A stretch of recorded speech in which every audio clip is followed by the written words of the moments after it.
We have a team of 6 quality inspectors. Each one is designated a cooler where we keep track of inventory, things of that nature, but we also do random checks on the lines. We have a quality person who is in the tomato department full-time. This is the perfect machine. We have a line feeder who will feed the tomatoes on the rollers. It will make its way up into the washing and drying station. Then it will hit an L belt. The L belt will pull it over here and put it on what we call the singulator. The singulator will slowly spin the tomato as it goes through this big giant orange box. The orange box will take 6 pictures, and it's going to determine the color average, the diameter of the tomato. So therefore, whatever I'm packing, I can determine what lane that goes to and what packer is packing. And the machine will, about 98% of the time, kick the tomato out in the correct lane. You don't want to send anything or donate anything that nobody can use. Well, we recycle. This will get picked up by a local farmer, and he will feed this to his hogs. So chances are, if you've had some bacon, maybe it ate a capital city tomato.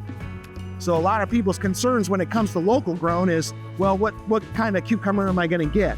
What's it going to look like? Is it going to be curved? Well, as you can see, for us, the cucumber is straight, and you cannot tell the difference between something that was greenhouse grown in Mexico versus down on the farm in Vernon County. It's a great product. We pulp temp everything. We grade everything out.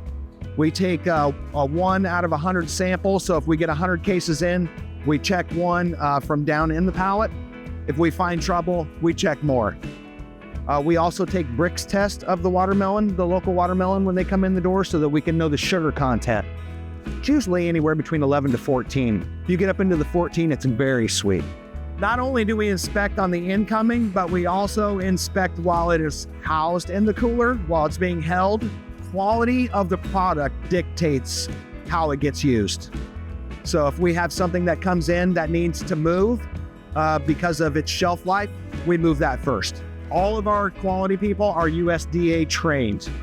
So we have the ability to ripen bananas, avocados, and mangoes in-house. Tomatoes are about 55% of our business.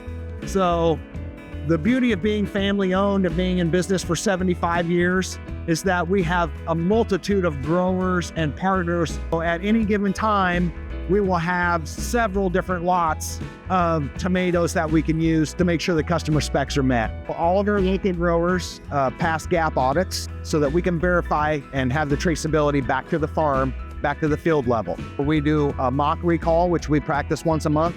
We'll do a mock recall. We'll be able to call them. We can get all the results within 20 minutes. So it's very traceable.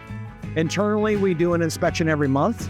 In addition to that, we have a WQS audit, a third-party audit that comes in every year and does an audit.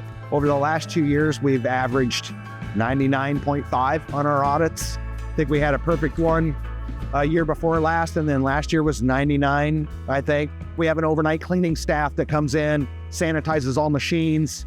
We did have the FDA in here a few years ago. They took about 185 swabs of the facility and found nothing.